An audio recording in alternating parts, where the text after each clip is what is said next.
এবার দেখবো কোনো একটা টেবিল তৈরি হয়ে আছে, সেই টেবিলের স্ট্রাকচারকে কি করে মডিফাই করব। যেমন ধরো এখানে একটা টেবিল আছে যেখানে roll, student name, mobile number এই সমস্ত আছে। তো এর সঙ্গে আমি হয়তো স্টুডেন্টের ডেট অফ বার্থটাও অ্যাড করতে চাই। সেক্ষেত্রে আর একটা এক্সট্রা ফিল্ড কিভাবে অ্যাড করব। প্রথমে যে টেবিলটা তৈরি হয়েছে সেই টেবিলটার উপর রাইট ক্লিক করব।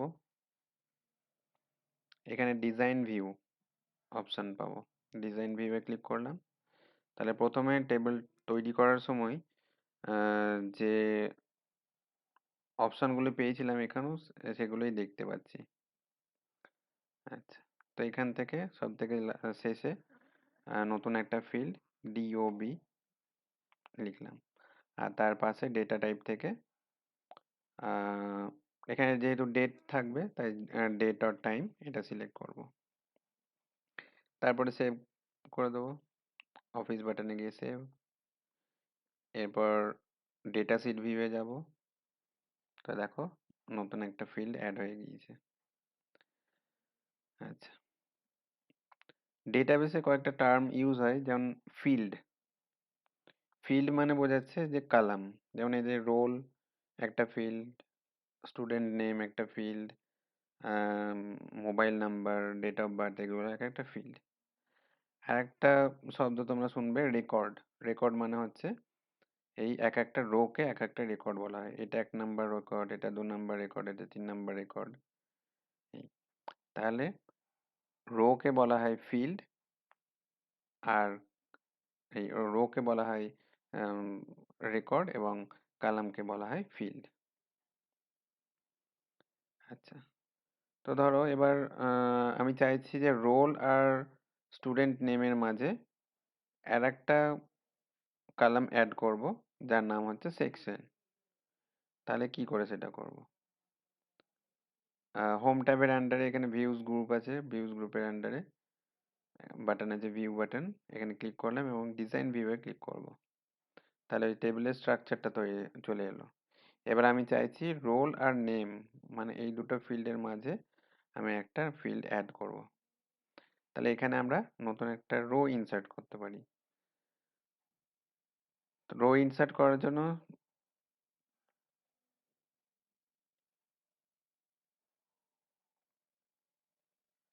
এখানে তো কোনো অপশন, হ্যাঁ, তো এখানে ডিজাইন, ডিজাইন ট্যাবের আন্ডারে টুলস গ্রুপ আছে।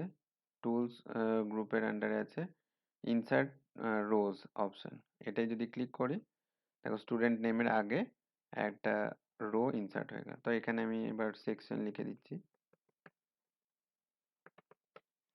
Section A B C D এরকম যেহেতু থাকবে, আর এ মানে একটা ক্যারেক্টার, তাই আমি এখানে ফিল্ড সাইজটা 1 দিয়ে দিলাম, মানে ওখানে একটাই ক্যারেক্টার লিখতে পারবো।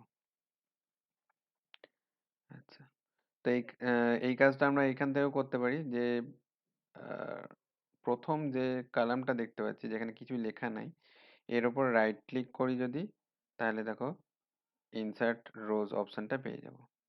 বা এখান থেকে আমি ডিলিটও করতে পারি, হয়তো কোনো একটা অপ্রয়োজনীয় ফিল্ড আছে সেটাকে ডিলিট করতে চাইছে, এখান থেকে ডিলিট করতে পারি।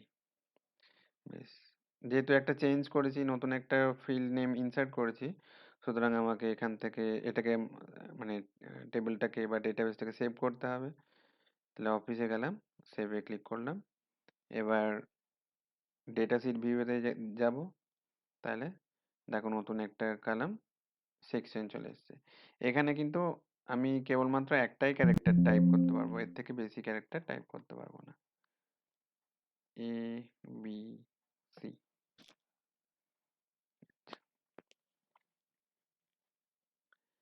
একবার টেবিলের ডিজাইন ভিউতে যাই। আচ্ছা, তো এখানে দেখো কোন একটা টেবিলের এই কটা ভিউ আছে, একটা হচ্ছে data sheet view, pivot table view, pivot chart view, আর ডিজাইন ভিউ। তো সব থেকে বেশি দরকার পড়ে ডিজাইন ভিউটা এবং ডেটা শিট ভিউটা। ডিজাইন ভিউ যেখানে আমরা স্ট্রাকচারটাকে পরিবর্তন করতে পারবো, এখন ডিজাইন ভিউটা দেখতে পাচ্ছি। আর একটা হচ্ছে ডেটা শিট ভিউ, যার মাধ্যমে আমি টেবিলের মধ্যে কোনো ডেটা রাখতে পারবো।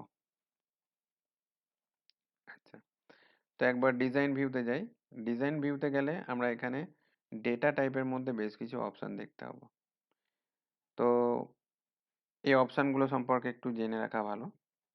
প্রথম যে অপশনটা আছে টেক্সট।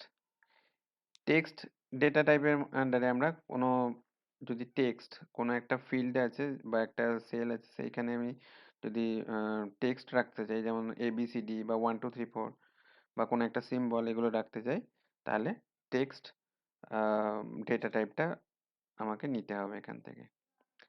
এরপরে আছে মেমো। মেমোতেও আমরা টেক্সট রাখতে পারি, কিন্তু টেক্সট আর মেমোর মধ্যে পার্থক্য হচ্ছে টেক্সট যদি আমরা নিই, তো এখানে আমরা ম্যাক্সিমাম 255টা ক্যারেক্টার স্টোর করতে পারবো। 255টা ক্যারেক্টার বা 255টা ডিজিট বা 255টা সিম্বল বা মিক্স করে, মানে টোটাল 255টা ক্যারেক্টার ইউজ করতে পারি এখানে। তার বেশি ইউজ করা যাবে না। এবার ধরো কোনো একটা ফিল্ডে আমাকে হয়তো 255টার বেশি ক্যারেক্টার রাখতে হবে, তো সেক্ষেত্রে আর টেক্সট ইউজ করা যাবে না, সেক্ষেত্রে মেমো নিতে হবে। আচ্ছা, নেক্সট হচ্ছে নাম্বার।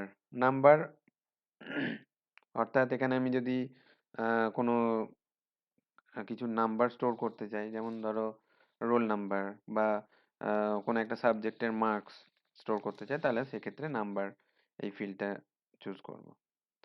আচ্ছা, এর ঠিক নিচে দেখবে আছে একটা ছোট্ট পারা বক্স, যেটাকে বলা হচ্ছে ফিল্ড প্রপার্টিজ। মানে এই যে নাম্বার ফিল্ডটা চুজ করলাম, তার জন্য এখানে ফিল্ড সাইজ যেটা আছে দেখো, লং ইন্টিজার দেখাচ্ছে। মানে এটা হচ্ছে সাইজ, কতটা বড় নাম্বার আমি রাখতে চাইছি সেটা আমি এখান থেকে চুজ করতে পারি। যেমন কি কি ফিল্ড সাইজ আছে, byte, integer, long integer. By default long ইন্টিজারটাই থাকে। নেক্সট হচ্ছে single, double, replication ID, decimal, এই সমস্ত। আচ্ছা, তো নাম্বার ফিল্ডের পর এখানে দেখো ডেট টাইম আছে। ডেট টাইমের মাধ্যমে আমরা আহ, কোনো ফিল্ডের মধ্যে ডেট এবং টাইম স্টোর করে রাখতে পারি। তো এর একটা অপশন আছে ফরম্যাট। ফরম্যাট এইরকম ফরম্যাটে আমরা ডেট টাইমটাকে স্টোর করে রাখতে পারি। আচ্ছা, নেক্সট হচ্ছে কারেন্সি। কারেন্সির মধ্যে আমরা কোনো অ্যামাউন্ট আর কি, মানে টাকার অ্যামাউন্টকে স্টোর করে রাখতে পারি। এটাও ঠিক নাম্বারের মতোই কাজ করছে। যদি আমরা কোনো টাকার অ্যামাউন্টকে নাম্বার হিসেবে না স্টোর করে রাখতে চাই, তাহলে কারেন্সি হিসেবে স্টোর রাখতে পারি। অথবা দুটোর মধ্যে যে কোনো একটা ইউজ করতে পারি, নাম্বারও নিতে পারি অথবা কারেন্সিও নিতে পারি কোনো একটা টাকার অ্যামাউন্টকে স্টোর করে রাখার জন্য। নেক্সট হচ্ছে অটো নাম্বার। অটো নাম্বারের কাজ হচ্ছে আহ, এই ফিল্ডের নাম্বারগুলো অটোমেটিক্যালি পরিবর্তন হয়, মানে একে চেঞ্জ করার দরকার পড়ে না। আচ্ছা, নেক্সট হচ্ছে ইয়েস নো। ইয়েস নো অর্থাৎ এখানে আমি আহ, দুটো ডেটা ইউজ করতে পারি, হয় ইয়েস অথবা নো। মানে কোনো একটা ফিল্ড আছে যেখানে আমি দুটো ডেটা স্টোর করতে পারি, দুটোর মধ্যে যে কোনো একটা ডেটা স্টোর করতে পারি, ইয়েস বা নো। নেক্সট ফিল্ড হচ্ছে ওএলই অবজেক্ট। ওএলই অবজেক্টের মাধ্যমে আমরা কোনো একটা ফাইলকে অ্যাটাচ করতে পারি আমাদের ডেটাবেসের সঙ্গে। নেক্সট হচ্ছে হাইপারলিঙ্ক। হাইপারলিঙ্কের মাধ্যমে কোনো একটা ফাইল বা কোনো একটা ওয়েবসাইটের লিঙ্ক করাতে পারি। নেক্সট হচ্ছে অ্যাটাচমেন্ট। এখানেও আমরা কোনো একটা ফাইল স্টোর করতে পারি।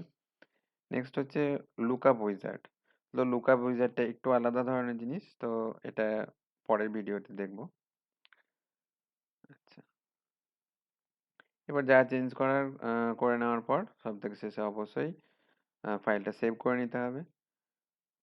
সেভে ক্লিক করলাম। আচ্ছা, ইয়েস। তাহলে এইভাবে আমরা একটা টেবিলের স্ট্রাকচারকে মডিফাই করতে পারি।